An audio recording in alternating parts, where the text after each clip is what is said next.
For the BlueAshCanopy, there are essentially three different areas that we focus the parametric definition on, and what you're seeing on the screen here is all the things that were really variables, canopy dimension, panel sizes, all that, but I want to focus on the color information.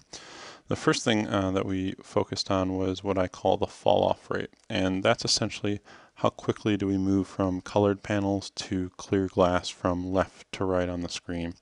And that's controlled by this graph, and you'll see that as the arc is positioned more towards the left and higher, it's going to be more transparent early on or on the canopy's left side.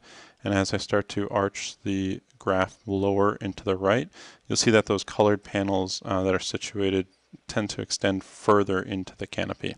So we were able to really play around with that, the curvature, to figure out how quickly we wanted the panels to fall off from being colored to being completely cleared. From there, we were able to start to dictate the amount of colored glass in terms of blue versus green versus orange, essentially a ratio.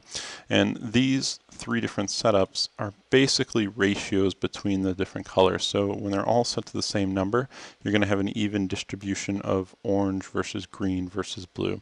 But as you start to increase one, what we started to find out is we wanted a little more dominance towards the blue shades. So we went ahead and increased that to double what the other two colors were.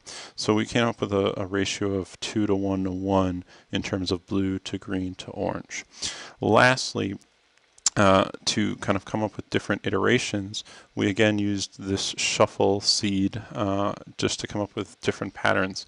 Now what you're seeing here, the fall-off rate is remaining the same, the proportions or ratios between the colors are also remaining the same, but here we're just coming up with a different color combination within there. This is something that, you know, to do kind of manually would have been incredibly labor intensive, but you can see in the matter of a second I can adjust this slider and come up with a different version of that pattern that still maintains all the original variable values.